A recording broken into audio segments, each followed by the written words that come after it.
I'm Richard Beanland, an officer with the National Crime Agency, and this is Underworld, behind the scenes of the NCA. This podcast series unearths the murky world of dangerous criminals and the incredible work undertaken by the National Crime Agency to bring them to justice.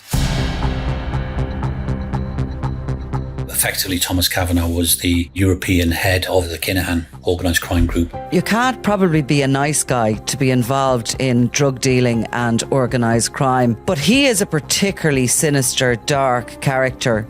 I received some intelligence regarding very significant cache of firearms in a field in Northern Ireland. It's a case of, why are we going here? We didn't pick this ourselves. Somebody has brought us to this area. So it's the potential of a booby trap. The primary role of an officer in the National Crime Agency is to protect the public. We went on to recover 11 firearms. So a real variety of absolutely deadly weapons. These weapons in the hands of any organised crime group would be shocking, to say the least. There's lots of messaging to other individuals saying, I can get hold of pistols, MP5s. I think there was grenades even mentioned at one point. It shows how this tough guy can't stand the idea of spending time in prison, to such an extent that he is willing to bring down anybody around him. We had excellent relationships with both the Spanish National Police and the Guardia Civil, both of whom had dedicated fugitives units who were really good at locating and arresting people. I think what you can see is a determined effort internationally to have an impact on a dangerous organised crime group. This is the story of the downfall of Thomas Kavanagh, a major figure in the Kinahan Cartel who orchestrated the importation of multi-million-pound drug shipments. You will hear how the NCA's work to put him behind bars triggered an audacious plot by Kavanagh, one that would see years added onto his prison sentence, and the NCA recover a large cache of lethal weapons.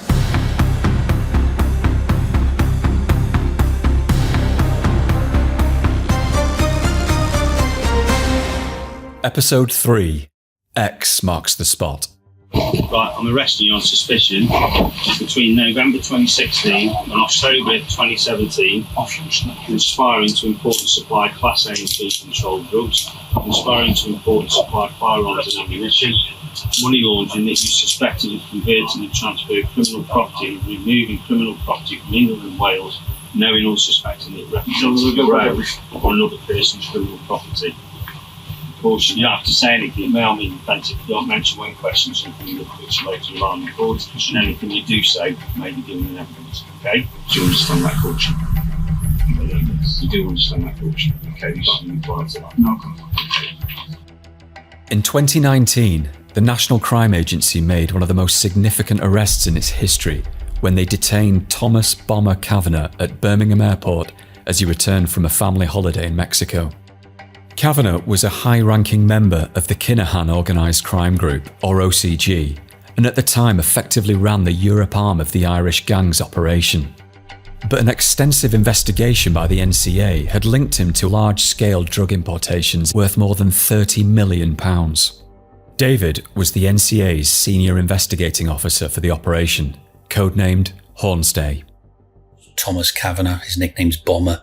He's somebody that's well known to law enforcement in the Republic of Ireland and in the UK. The NCA had started to understand and build a picture around that individual and his network of criminal associates that were involved in the importation of controlled drugs and his involvement with the movement of firearms. Effectively, Thomas Kavanagh was the European head of the Kinahan organised crime group. We would say, for want of a better word, was the CEO for the Europe supply network and had control of that logistical side of things from his home in Tamworth in the Midlands.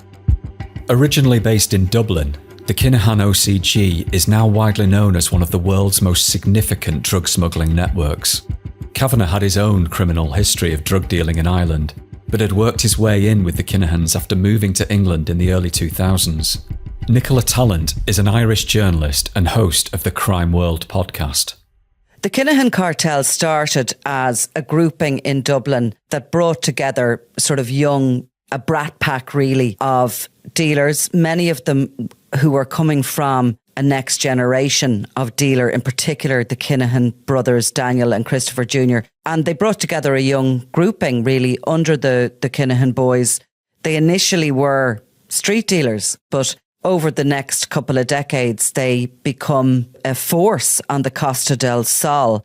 And they then progress onwards to becoming one of the most significant drug dealing operations in the world. You know, they would go on through the years between 2010 and 2020 to grow and grow. And in particular, you could see that happening in the UK under the leadership of Thomas Bomber Kavanagh, who of course was another one of these very ambitious guys that would have been involved in drug dealing here in Ireland in the 1990s. He would have been one of the key targets of Gardaí. He went to the UK, but he certainly didn't leave behind his ambitions or his involvement in criminal enterprise. He would have known very significant members of the Kinahan grouping from his Dublin days, and both in tandem seemed to grow, particularly during the 2000s. Bomber Kavanagh is taking hold of a significant portion of the drug market in the UK and also in Ireland, and the Kinahans are just one step ahead of him in Spain, where they're wholesaling directly to the two countries. It was through those connections that Kavanagh assumed logistical responsibilities for the Kinahans' wholesale drug network in the UK and Europe. By 2019, his standing within the OCG meant that when he was arrested by the NCA, he believed he was untouchable. At that stage, he was really confident. He felt that he was far enough away from this not to have any worries at all. But it was only subsequently, as the investigation from our perspective developed, that I think it started to dawn on Thomas Kavanagh exactly what we had. We'd built a substantial case against him, technically, and when it was presented to him in interview, well, he took a turn for the worse, really. There's no other way of explaining it. He had a problem with his breathing, and then the interviewing officers at that stage stopped the interview because they thought he was having a heart attack. But in reality, I think it had dawned on him the weight of evidence over a course of a number of interviews that had been presented to him. Having listened to all of that, I think he knew what was coming.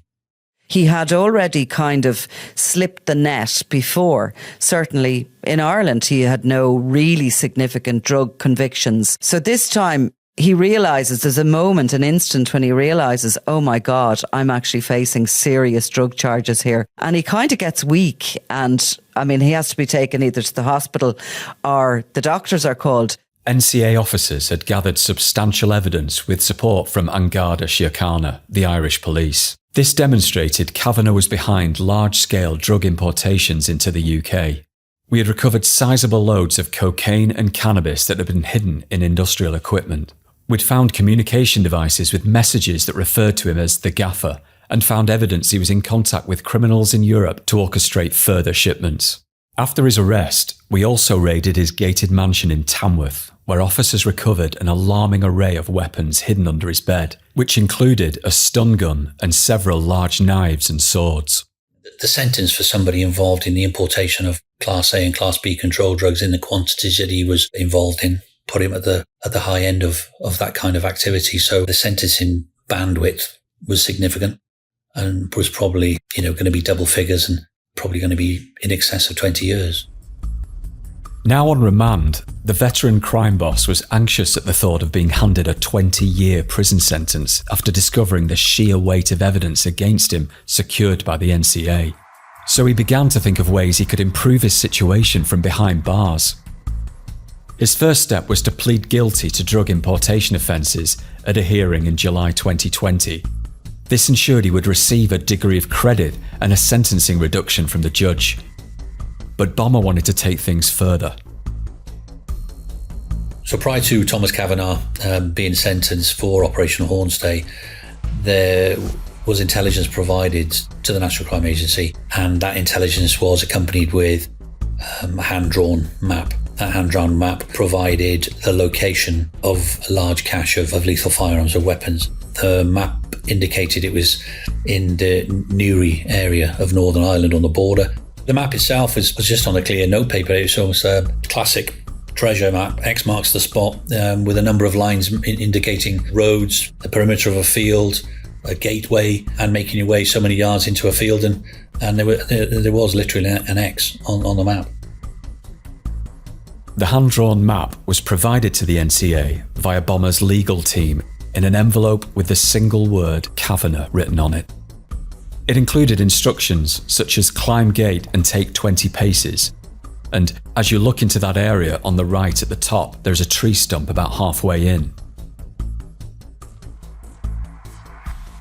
Being helpful to law enforcement in exchange for a more favourable outcome is not unusual for those facing criminal prosecution, and demonstrated that even someone of Kavanagh's standing feared losing his freedom and the luxury his life of crime afforded him.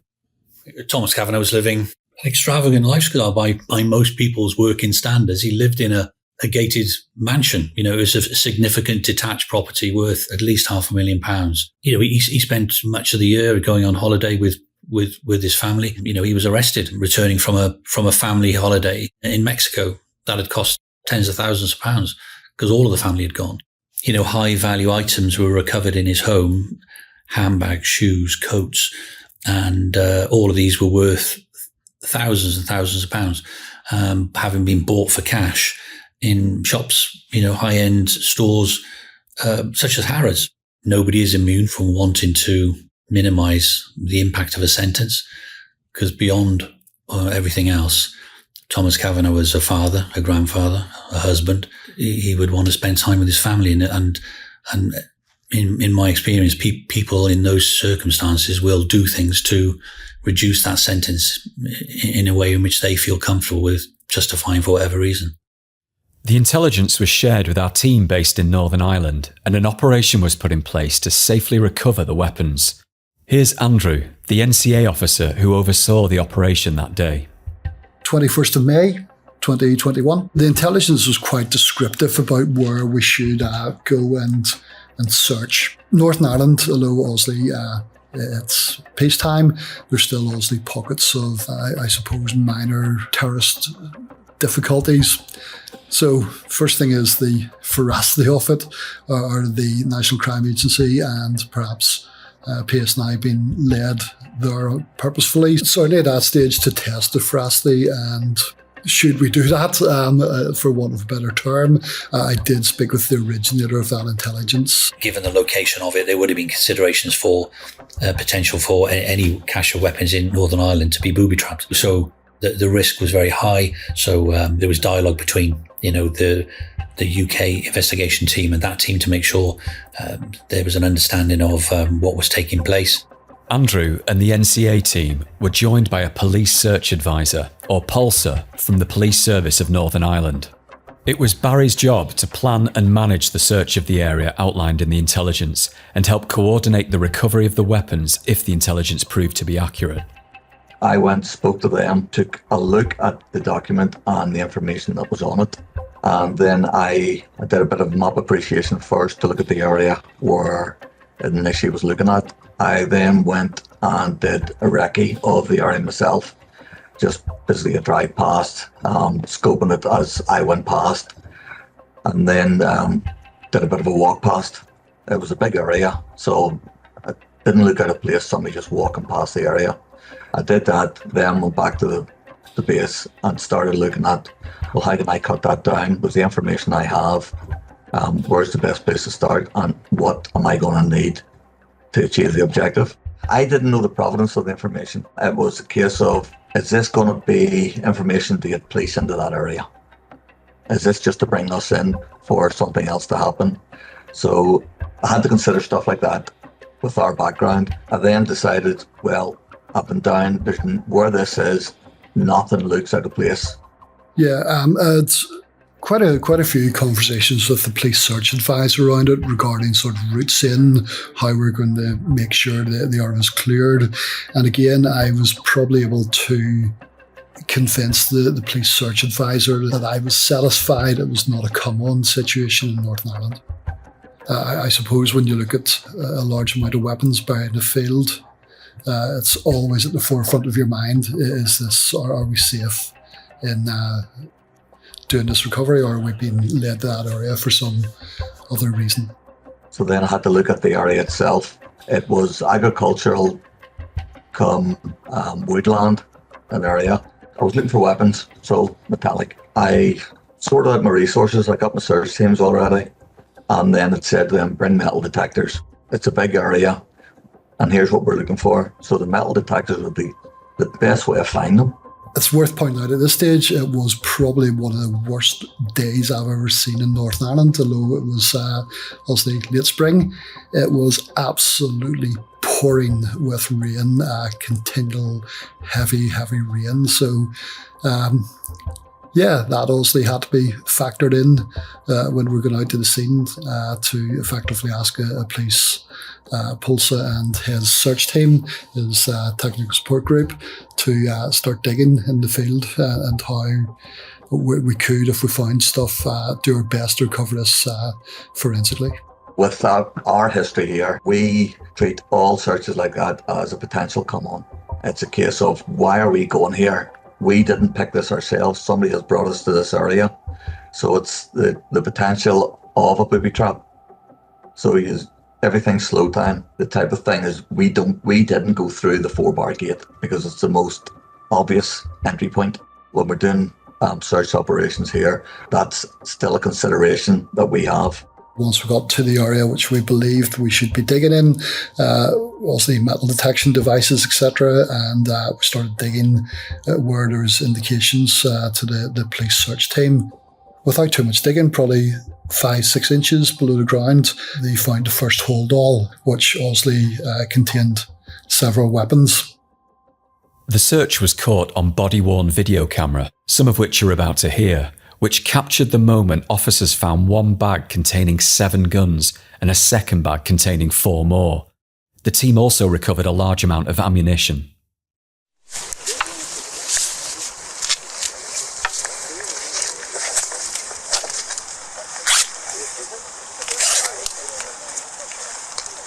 All firearms? How many is there in total? 1, 2, 3, 4. 1, 2, 3, 4, 5, 6, 7. It's certainly not every day that you find, well, firstly, the first bag, then the second bag, and 11 firearms and ammunition being recovered. That's certainly first time in my career of many years I've ever recovered so many weapons. There's some submachine guns, some rifles, and some Glock pistols as well. So absolutely surprised. I suppose the other thing worth pointing out, the bags, they're just like sports holdalls. They weren't actually waterproof sacks or anything like that. So I was quite shocked at that, why somebody would bury such a major cache of weapons in just sports holdalls. After the weapons and ammunition were recovered from the site, our officers set about trying to find evidence of who'd placed them there. This involved neighbourhood inquiries and checking CCTV in the area. Spot had, in my honest opinion, had been very well chosen. It was not overlooked by any houses, and it was down a very small country road. So none of that bore any fruit for us. I thought it was at best a very quick transit hide would probably be the best way to describe it. Yeah, it wasn't long-term storage like they were in a concrete bunker or anything like that. They were buried, as I said earlier, 5-6 inches probably below the ground. The primary role of a police officer, an officer in the National Crime Agency, is to protect the public. So when a piece of intelligence comes to light, that provides an opportunity for us to recover firearms and take them out of criminal circulation, then it's vitally important, I think, that we respond to that effectively, and we use partners internally and externally to get the resources in place to do that safely. We went on to recover, 11 firearms. They were a mixture of Scorpion machine pistols, Heckler & Koch submachine guns, self-loading pistols, AK-47s. So a real variety of absolutely deadly weapons. It's vitally important, I think, that when there is those opportunities to follow these kind of things through, that we do that, and we do that quickly, and we do that effectively. These weapons in the hands of any organised crime group would be shocking, to say the least, the harm they could cause also to rivals, to law enforcement, whatever they would perhaps choose. It was a good day's work, yeah, and we're all very satisfied. The volume of weapons recovered at that time, I think, was one of the most significant seizures of firearms in Northern Ireland for quite some time. The fact that there was self-loading pistols, together with, automatic assault rifles and machine pistols. It's a great seizure and a significant opportunity for sustained public protection in recovering that range of weapons and getting them out of criminal hands. It was a job well done by all involved. Our officers had worked with the PSNI to action the intelligence shared by Thomas Kavanagh and had removed almost a dozen lethal firearms from circulation. Kavanagh, who was still awaiting sentence for the drug importation charges, would have been hopeful that he was about to secure a significant discount to a lengthy prison sentence. But unknown to him, this case was about to take another strange twist. The sentencing discount would be significant, and it would be weighted based on what information was provided and on what commodity was recovered. This is a fairly well-trodden path by individuals who are facing lengthy terms of imprisonment to try and reduce their sentence by providing support and help to the authorities. I suppose the unusual factor in this particular case was that Thomas Kavanagh had set all this up.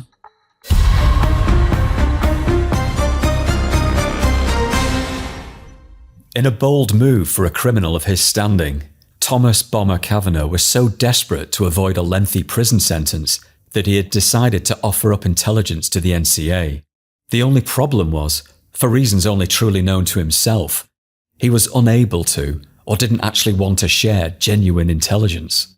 So instead he decided to hatch an audacious plot to manufacture a show of good faith. He would instruct criminal associates on the outside to assemble that cache of weapons in Northern Ireland so he could bring it to the attention of our officers, hoping the gesture would secure a sizable sentence reduction. To understand how this came to light at the NCA, we have to go back to 2020, when unbeknownst to criminals around the world, French law enforcement had gained access to EncroChat. The encrypted messaging platform was used by criminals to communicate with each other, including key associates of Kavanagh, believing it was out of reach of law enforcement. Operation Venetic was the overarching name to the National Crime Agency effort and investigation into the criminal encrypted communication platform named Encro. It was an international effort between the National Crime Agency and international partners to exploit and infiltrate that encrypted communications network, and without doubt it's the most significant result against serious organised crime in the last 20 years. A dedicated team of NCA officers began working to attribute tens of thousands of handles or usernames to criminals around the world and analysing hundreds of thousands of messages.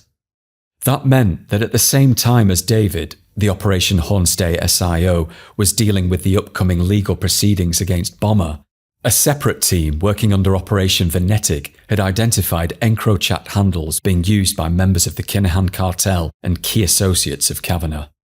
When Operation Venetic was running, there was an opportunity to start working through some of those handles to look retrospectively at conversations that were taking place, criminal conversations that may involve movement of drugs, movement of firearms, the murders of individuals, movement of money.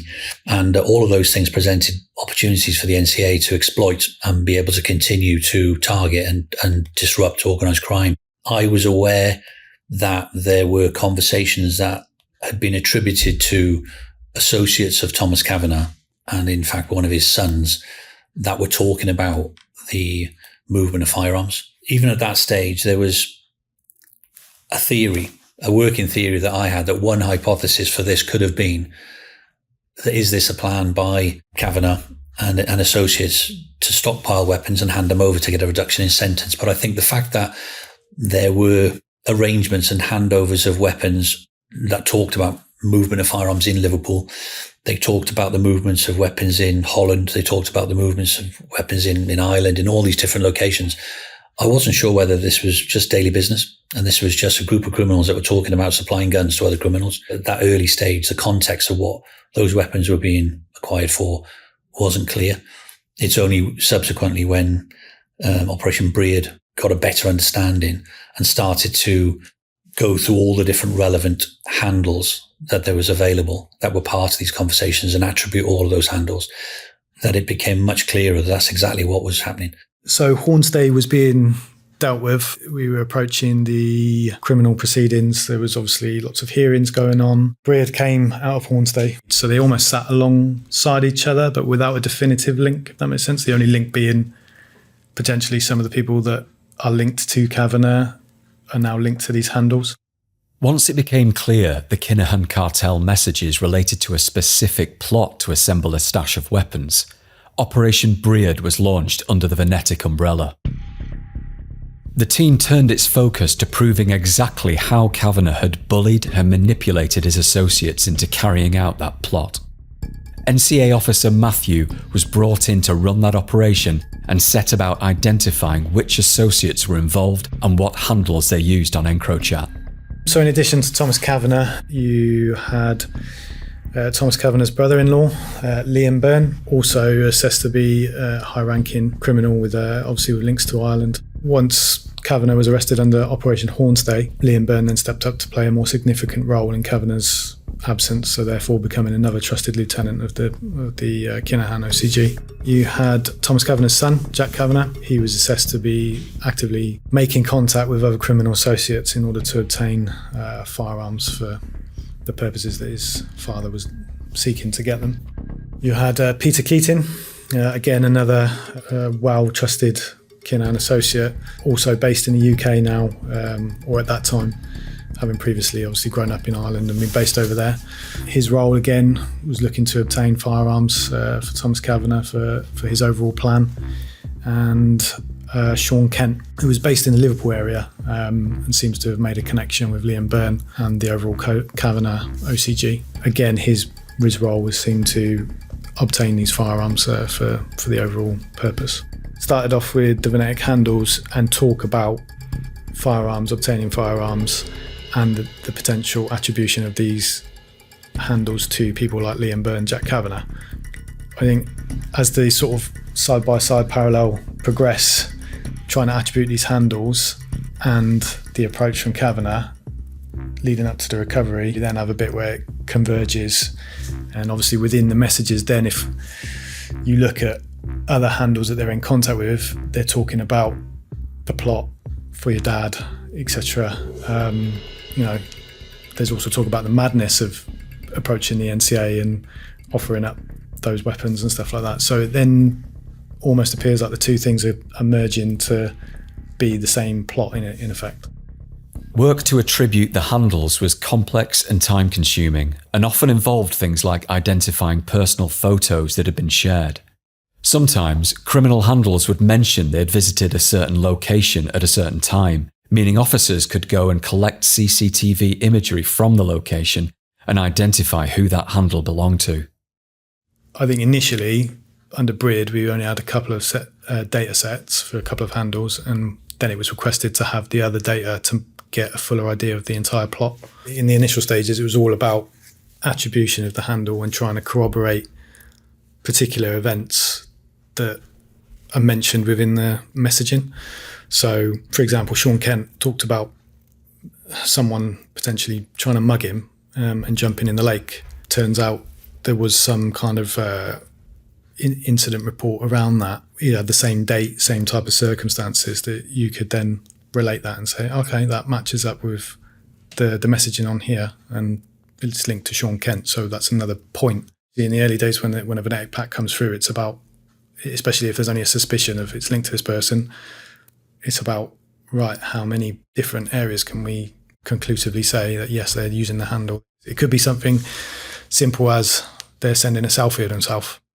The team identified several handles that were being used by Kavanagh's son Jack, his brother-in-law Liam Byrne, and Sean Kent, including Farm Cleaner, Basil Badger, and Thigh Live. They never mentioned Thomas Kavanagh by name, but instead referred to him using nicknames such as Pops, Mick, or Big Head, while his son was called Junior. Sean Kent was called Scouser, and Byrne was nicknamed Footballer or Gargler. The Kinahan gang also relied on slang terms when referring to guns, ammunition, and cash. For example, ammo was often referred to as sweets or food, while firearms were dubbed tools, straps, and yokes. To be honest, I think that's how they would speak normally in their usual day-to-day life when they're dealing with this. probably not going to sit in the middle of some place and say, oh yeah, I'll buy those 3 machine guns off of you and give me all the bullets for them. They'll just talk slightly differently to not bring attention to himself. We have expert witnesses who can comment on those type of messages, comment on the types of firearms that they might be referring to. Once more and more of the messages got analysed and there's a plot going on within the messages, we need to get these guns. On the side of that, there's a chat saying, oh, getting these guns and giving them to the NCA is madness. Oh, I've spoken to the son. When I fronted him up about talking to the NCA, his face dropped. So you're sort of like reading all that. On the side of it, you've got Thomas Kavanagh's offer of information, what's happening with the recovery, and then you're sort of piecing together, oh, okay, well, that's very similar to what's being described here in these messages, and we suspect some of the handles are linked to close associates of Thomas Kavanagh, so eventually it starts to almost merge together. Our team was looking at thousands of messages between the gang members and making efforts to unpick the references to the movement of firearms. It became clear the plot started as early as April 2020, months before Thomas Kavanagh had admitted the drug importation charges. Frantic exchanges took place between Bomber's associates as they discussed at length how they could get hold of weapons and how they could move them, despite being in the middle of the COVID pandemic and lockdown. One message sent from Kent urged Byrne to keep on locating them things for him. He added, "He said try to get as many of them as you can. Only chance he's got of getting a good result out of this case, mate." I think everyone thinks of organised crime groups as like a really strict, rigid, vertical group with like hierarchy, and you don't dare interact with another organised crime group. But they're more like, a lot of it is like syndicates, so they will have loads of associates that aren't primarily part of their group, but it's someone that they know, if I need access to something, be it transport, drugs, that they haven't got access to at that time and they desperately need to move some product or firearms, they all interact with each other. So certainly what we saw in Breard was Liam Byrne and Sean Kent, they're engaging with Liverpool-based OCGs that aren't necessarily strictly under the Kavanagh-Byrne leadership, if that makes sense. Almost like you're just going to go and buy, I don't know, you need a new door for your house, so you go and shop around, go to different places, and then, oh, these lot, they just need firearms because they're offering them up somewhere and they need a lot of them quick. So they're asking around. There's lots of messaging to other individuals saying, oh, where I can get hold of pistols, MP5s. I think there was grenades even mentioned at one point. So it was almost like mass marketing where they're trying to like get a load of people to sell them firearms. Messages from Jack Kavanagh to Peter Keating asked, "What's the crack with them other things coming?" insisting that his father needed everything ready once this virus fucks off. Another message from Jack Kavanagh told Keating, "I know pressure in there is another level. 23 hours a day and can't even get on the basher, then waiting on this court date and wanting those other yokes. Madness." In one exchange, Kent messaged Keating telling him that Mick is saying time is running out, to which Keating replies, "I'm doing all I can, mate. If I had someone to drive them anywhere, I'd have got all this done weeks ago." Obviously, the more evidence we got in terms of messages and inquiries to back up those messages and attribute them to people, then it became clearer that, those weapons have been put there in a different way as to how they've been claimed they've been put there. It's suspected that Sean Kent had an associate who was also serving time at that prison. In terms of that message getting out, it appeared that Sean Kent was able to pass on messages to Liam Byrne, Jack Kavanagh, as to what Thomas Kavanagh was seeking for them to do, or instructions almost. A lot of it was pressure, as if to say, like, he needs them now, he needed them yesterday, like, what's going on? The messages made it clear that Kavanagh had his associates running around, desperately trying to arrange for a cache of weapons to be assembled so they could dump it at the chosen location in Northern Ireland. But it was also clear that some members weren't happy. Peter Keating called the plan mad and said Bomber was pushing his son Jack, a soft kid, to instead be a criminal, which he described as a fucking joke. So how exactly did Thomas Kavanagh feel comfortable orchestrating this plot to speak to law enforcement? And how did he have these important members of the Kinahan Cartel running around for him, jeopardising their own freedom to help him reduce his sentence? Here's Hornstay SIO David. To exert authority in the Republic of Ireland and in wider near Europe, in Holland, Spain, and in other countries, there's got to be fear. There's got to be fear of consequences by not doing certain things. If you cross this particular group, there are consequences. The ultimate sanction for you not complying with what they want you to do is serious violence and death. You can't probably be a nice guy to be involved in drug dealing and organised crime, but he is a particularly sinister, dark character. To get to the level that he's got to, you have to instill fear in others to keep control and power. And that's exactly what he has done over the years. I think when the NCA raided his property in Tamworth and we saw photographs, for me they were so significant. They showed the levels of weaponry he had in his bedroom, under his bed. He almost collects these items. Bomber Kavanagh is known to have doled out punishment himself with his bare hands. He's an imposing figure. He's somebody he's the high end of criminality for many years, and you don't maintain that position without some level of authority around you. When we get to a stage that we realise that he's concocting this plot to hand over the guns, I think that shows really interesting other elements of his personality. I think first of all it shows how this tough guy can't stand the idea of spending time in prison, to such an extent that he is willing to bring down anybody around him within this plot. And it also, I think, shows that he was willing to use his family, his son. So he's a complex character. He's very violent, very frightening, very determined and domineering. But he's also somebody who maybe just doesn't have it in him to suck it up and do his time.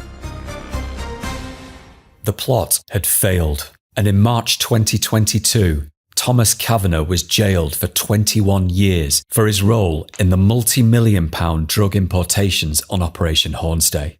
Meanwhile, our officers for Operation Breard had arrested and interviewed him about his efforts to move firearms and pervert the course of justice, at which stage he made no comment. Sean Kent and Peter Keating were also already in custody in relation to other offences, which meant all efforts turned to Liam Byrne and Jack Kavanagh. Jack Kavanagh and Liam Byrne had already fled, so that then set us in motion to make inquiries and research and use the ILO network to try and establish and identify where they'd gone to. You may be familiar with our fugitive work from episode 6 of the first season of Underworld. That episode, Most Wanted, explored how we used our network of international liaison officers and global partnerships to track down wanted fugitives, no matter where they thought they could hide. In September 2022, the agency's ILOs in Spain were tasked with finding the two outstanding co-conspirators. Here's Helen, the NCA officer who worked in the region at the time. I was an international liaison officer, and pursuing British fugitives who had fled the UK in order to evade justice was a key part of my role.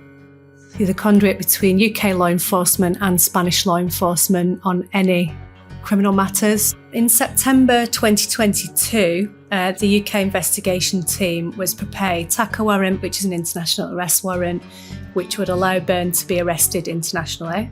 Working with the Spanish National Police, I was able to provide intelligence in relation to Byrne's footprint in Spain, which included things like hotel stays, travel in and out of the country, things like that.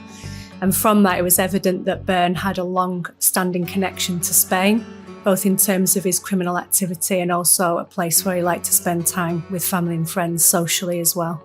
There were links to Mallorca, but other parts of Spain as well. So areas that these crime groups normally frequent are either the south coast of Spain, the Costa del Sol, or the east coast around Alicante, Benidorm sort of area.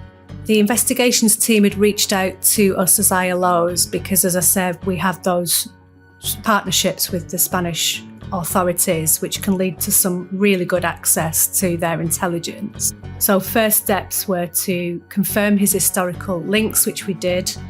Once the TACA warrant was issued, I then worked with the Spanish police to ensure that travel alerts were placed on all of their border systems, which would basically alert us if he were to travel into or out of Spain. Those travel alerts had also been set up for Jack Kavanagh, and it proved effective. On May 30th, 2023, Helen was notified that he'd been arrested at Malaga Airport, transiting from Dubai to Turkey, and was awaiting extradition. We think that was to go on a family holiday. He was remanded in custody pending extradition proceedings. So albeit that was quite lucky, we had in fact worked with the Spanish for a number of years beforehand to build up the intelligence around the Kavanagh family as well, who were obviously very well known as criminal associates of both the Byrnes and the Kinahans. Meanwhile, the net was closing in on Liam Byrne, and the team were looking at possible locations in Mallorca where he had existing associations. We had excellent relationships with both the Spanish National Police and the Guardia Civil, both of whom had dedicated fugitives units who were really good at locating and arresting people. So they would use a wide range of tactics to do that. The Spanish weren't able to identify an actual address where they were staying. They did historically have numerous properties on the island, which members of the Kinahan crime group would use. You know, they'd all swap and change and stay in different places at different times. It was in May 23 when our ILO, our International Liaison Officer in Dublin, notified us that Byrne had travelled to Mallorca from Dubai, where he was believed to have been residing at the time, and engaged with the fugitives unit of the Spanish National Police and requested urgent travel and hotel checks. I then researched addresses previously owned and rented by members of the organised crime group in Mallorca, passed these over to the National Police. Whilst I was doing that, the Spanish police actually identified incoming travel for members of the Byrne family from the UK and Ireland over to, I think it was from Dublin actually, over to Palma de Mallorca, which suggested basically they were getting together for a family holiday. We spoke to Anastasia from the Spanish National Police in Season 1. Here's a never-before-heard clip that details how they helped us catch Byrne. The interesting thing about this fugitive and that he was not living usually in Spain, he was living in Dubai. He escaped there from UK. And as we know, in Dubai he had a very high lifestyle, and he kept working from there. But he decided to come to Spain, to Mallorca, to meet his family. We used this moment to perform surveillance and finally the arrest. First, we managed to find where was parked the car he was using during the intelligence of NCA, and once we detected his car, we only had to wait for him to appear, and he was arrested having dinner with his family. So it took about 9 days of intensive searches by the Spanish National Police on Mallorca, and Byrne was eventually located in a restaurant in the Alcudia area, which is a really popular tourist area. He was having dinner there with his family, and he was arrested and remanded on the international warrant. It's certainly high pressure because you don't want to miss any opportunities. We were very fortunate, the Spanish, we'd worked with them on the Kinahans over a number of years. So as soon as we mentioned the name, they surged a team over to Mallorca straight away and were looking around the area they thought he might be. So he was extradited to the UK with the kind assistance of the National Extradition Unit, and that was back in December 2023 when officers from the NEU went over to Spain and brought Byrne back to the UK to face trial. I was present there for his extradition. He was very quiet, polite even to the officers and custody. It did feel, I don't know, in hindsight, like quite an achievement to get him back because it was quite high profile. It was a bit more complicated with Jack Kavanagh. He was literally detained within the same week, but he put in several appeals. One by one, the OCG members were brought back before UK courts and convicted of firearm offences, while Bomber, Kent and Keating were additionally convicted of conspiring to pervert the course of justice. In 2024, they were handed prison terms of between 4 and 6 years. It's a good feeling because you think everyone's work has actually contributed to a positive outcome, like, you know, particularly Liam Byrne, someone who's not served a custodial sentence here in the UK before. Thomas Kavanagh's now had his time in prison is now extended, and the others, they've got those convictions now. So I think I've had the privileged position to be a senior investigating officer on a really high profile investigation. This was a team effort.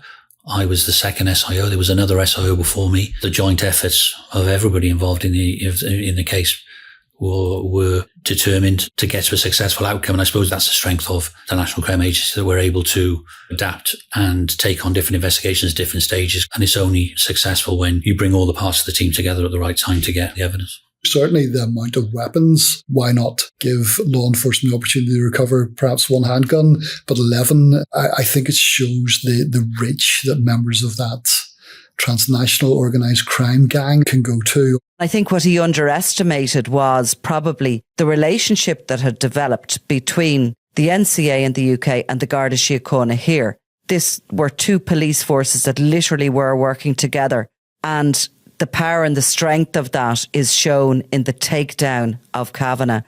And he has been taken down and taken out in both countries. Probably one of the highlights of my career. It's the type of work like you kind of envisage doing when you join the NCA. So yeah, it's definitely something you can be proud of later on.